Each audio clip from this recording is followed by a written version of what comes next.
Shalom Dika. Shalom. Shalom Biko. Shalom. Shalom semuanya. Shalom. Ya, puji nama Tuhan kita bisa bertemu kembali dalam ibadah online hari ini. Mari kita siapkan hati kita mau naikkan pujian Mars Sekolah Minggu.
Kepada kita, pakai mulut untuk bernyanyi, pakai tangan untuk bertepuk, atau kalau mau loncat pakai kaki juga boleh untuk kita memuji Tuhan dengan melompat ya.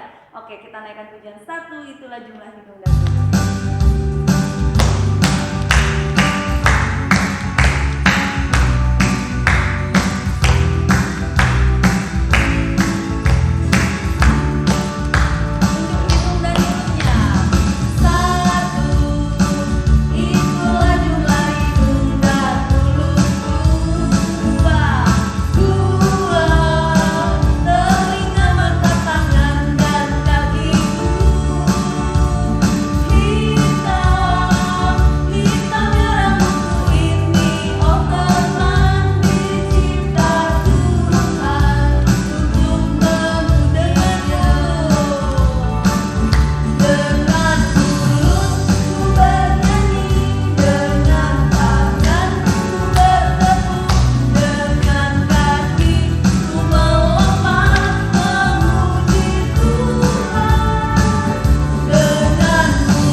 Kita mau naikkan pujian Yesus ku cinta kau.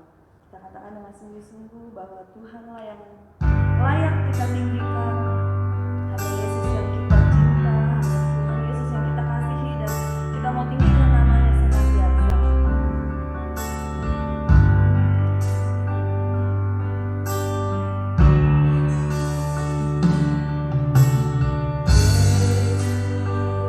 Yesus ku cinta kau, ku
berdiam di bawah kaki-Mu Tuhan. Kami mau mendengarkan firman Tuhan.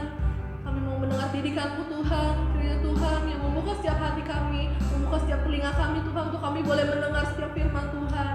Dan biar kiranya Tuhan firman-Mu Tuhan boleh bertumbuh, berbuah di dalam setiap kehidupan kami Bapa. Terpujilah nama-Mu Tuhan. Kami serahkan ibadah kami ke dalam tangan-Mu Tuhan. Haleluya. Amin. Shalom adik-adik. Nah, kita ketemu lagi hari ini. Cici berharap adik-adik semua dalam keadaan yang sehat. Sekarang waktunya kita mau mendengarkan firman Tuhan. Judul cerita yang akan Cici bawakan hari ini adalah tentang Tuhan Yesus dan seorang pemuda kaya, yang diambil dari kitab Matius 19 ayat 16 sampai 26. Dari namanya aja pemuda kaya ya, berarti kan dia mempunyai segala sesuatu yang bernilai seperti emas, perak, pokoknya hidupnya berkecukupan, berkelimpahan, mempunyai baju yang bagus. Tapi kenapa sih dia ini mau ketemu sama Tuhan Yesus? Padahal kan hidupnya ini udah enak ya, namanya juga orang kaya, hidup berkecukupan. Tapi kenapa dia merasa ada yang kurang dalam hidupnya? Makanya dia mau bertemu Yesus. Untuk apa sih dia mau bertemu Yesus? Nah, untuk tahu cerita lengkapnya seperti apa, langsung aja ya kita simak videonya sama-sama. Tuhan Yesus dan orang muda kaya. Sumber dari Alkitab Perjanjian Baru, Kitab Matius pasal 19 ayat 16 sampai 26. Suatu hari, ada seorang pemimpin muda yang kaya raya mempunyai banyak harta benda. Orang kaya ingin bertemu Tuhan Yesus untuk bertanya bagaimana caranya masuk surga. Lalu orang kaya itu mencari Tuhan Yesus dan dia sangat senang menemukan Tuhan Yesus. Orang kaya itu bertanya, "Perbuatan baik apa yang harus kulakukan agar bisa masuk surga?" Tuhan Yesus berkata, jika ingin masuk surga harus menuruti segala perintah Allah. Orang kaya itu bertanya, perintah mana yang harus dituruti? Tuhan Yesus mengingatkan kepada orang kaya yaitu 10 perintah Allah. Orang kaya itu berkata, Tuhan, semua perintah itu sudah kuturuti, apakah ada lagi? Tuhan Yesus berkata, jika kamu ingin sempurna, pergilah dan juallah semua harta milikmu.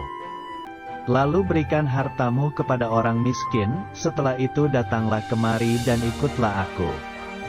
Mendengar perkataan itu, pergilah orang kaya itu dengan sedih karena hartanya banyak. Tuhan Yesus berkata kepada muridnya bahwa orang kaya sulit sekali masuk kerajaan sorga. Dibandingkan lebih mudah seekor unta masuk melalui lubang jarum. Tuhan Yesus berkata apa yang tidak mungkin bagi manusia, itu mungkin bagi Allah. Ayat hafalan. Pilihlah pada hari ini kepada siapa kamu akan beribadah. Kitab Yosua pasal 24 ayat 15. Nah, gimana adik-adik? Tadi udah simak ceritanya ya. Jadi, untuk apa sih pemuda kaya itu bertemu Tuhan Yesus? Jadi, dia ingin bertanya kepada Tuhan Yesus, gimana sih Tuhan caranya supaya bisa masuk surga? Lalu Tuhan jawab kepada pemuda kaya ini, kalau kamu ingin masuk surga, kamu harus mengikuti segala perintah Tuhan. Lalu pemuda ini jawab lagi kepada Tuhan, perintah yang mana Tuhan yang harus aku turuti? Lalu Tuhan menjelaskan tentang 10 perintah Allah, yaitu kamu harus hormati ayah dan ibumu, jangan membunuh, jangan berzina, jangan mencuri. Lalu pemuda kaya ini jawab lagi, semua perintah udah aku lakuin kok Tuhan, kata dia gitu. Emang ada perintah yang lain lagi, kata pemuda kaya itu. Terus Tuhan jawab lagi nih pertanyaan dia. Tuhan bilang, jika kamu ingin sempurna, maka pergilah dan jualah segala harta milikmu, lalu berikanlah hartamu kepada orang yang miskin. Lalu mendengar perkataan Tuhan tersebut, pemuda itu langsung bersedih. Kenapa dia bersedih? Karena dia gak mau kalau harus memberi hartanya yang banyak itu kepada orang lain. Dengan bersedih, lalu dia langsung pergi meninggalkan Tuhan. Nah adik-adik, sebenarnya yang sedih itu bukan hanya pemuda tersebut, tetapi Tuhan juga sedih. Kenapa Tuhan juga sedih? Karena Tuhan melihat pemuda ini lebih cinta kepada hartanya yang banyak itu dibanding cinta kepada Tuhan, taat kepada perintah Tuhan. Kenapa Tuhan bersedih? Karena Tuhan kan juga sudah mengorbankan nyawanya untuk kita ya adik-adik, untuk manusia. Tetapi kita sebagai manusia, kenapa kita tidak mau mengorbankan segala yang kita punya untuk menyenangkan hati Tuhan? Nah adik-adik, dari cerita firman Tuhan yang tadi, Tuhan mau mengajarkan kita tentang 3 hal, yaitu Tuhan mau kita mengasihi Allah dan sesama kita. Mengasihi Allah dengan cara apa? Dengan cara mengikuti segala perintah Allah dan menomorsatukan Allah dalam hidup kita. Dan juga mengasihi sesama dengan cara memberikan apa yang kita punya terhadap sesama kita yang membutuhkan dan untuk kemuliaan Tuhan. Lalu yang kedua itu, Tuhan itu tidak melihat apa yang kita punya, melainkan isi hati kita. Apakah kita ini tulus mengasihi Tuhan dan benar-benar mengasihi Tuhan. Lalu yang ketiga itu adalah kita percaya Tuhan, mengikuti perintah Tuhan, dan mengasihi Tuhan. Jadi sekian ya adik-adik cerita hari ini. Tuhan Yesus memberkati. Hai adik-adik, berikut kita mau bikin aktivitas. Jadi hari ini kita mau membuat pumpkin. Perlengkapan yang perlu adik-adik persiapkan adalah gunting, kertas origami, double tip karena Cici nggak ada lem, jadi Cici pakai double tip, kemudian pulpen. Nah yang pertama, kita mau melipat kertas origami ini adik-adik kira-kira sebesar 1 cm. Nah kita lipat seperti ini. Supaya bentuknya sama, kita lipatnya berulang ya adik-adik kira-kira 5 kali. Yang pertama ini kan 1, lalu 2, 3, 4, dan 5. Setelah dilipat seperti ini, akan muncul pola garis seperti ini. Kemudian kita gunting mengikuti pola garis yang berbentuk di kertas origami ini. Kita gunting seperti ini. Nah, Cici sebelumnya udah buat seperti ini. Ada 4 ya adik-adik. Setelah seperti ini, kemudian kita lem ya adik-adik biar gampang kita membentuk silang. Kemudian kita lem tengahnya.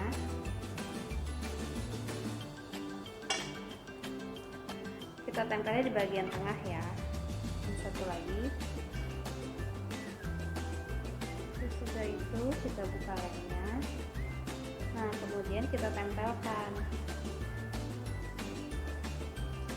Yang berikutnya lagi kita tempelkan juga seperti ini. Nah kalau udah jadi seperti ini, kita tempelkan lagi keduanya.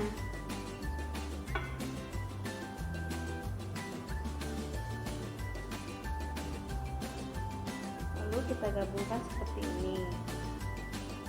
Kemudian kita balik. Nah adik-adik, dari cerita tadi kan Tuhan Yesus memperingatkan kita tentang hal-hal baik. Jadi di kertas ini adik-adik bisa menuliskan perbuatan baik apa saja yang sudah pernah adik-adik lakukan. Misalnya yang pertama itu adik-adik sering berdoa. Yang kedua membaca firman Tuhan. Yang ketiga menghibur teman. Pokoknya adik-adik bisa tuliskan semua perbuatan baik adik-adik yang pernah adik-adik lakukan di sekeliling kertas ini. Setelah adik-adik menulis semua itu, nah kita mulai melipatnya ya adik-adik. Kita mau lipat jadi satu sisi ketemu dengan sisi yang lainnya seperti ini.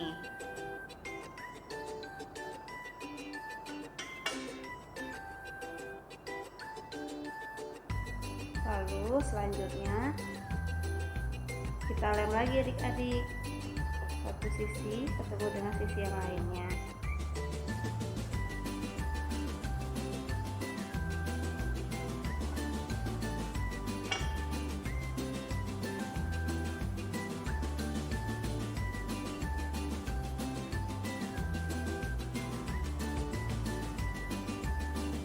Begitupun seterusnya sampai nanti membuat bentuk bulatan ya adik-adik.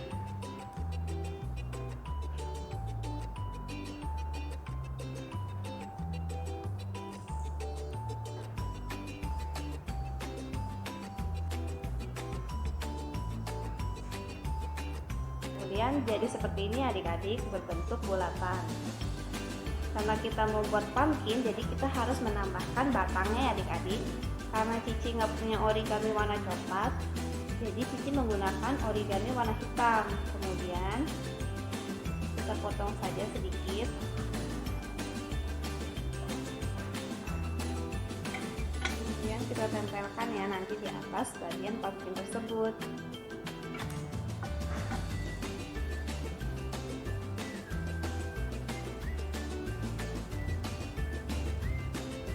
Nah, pumpkinnya sudah jadi seperti ini adik-adik. Nanti kalau adik-adik sudah buat, adik-adik bisa kirimkan fotonya ke guru-guru sekolah minggu ya adik-adik. Selamat mencoba, Tuhan Yesus memberkati.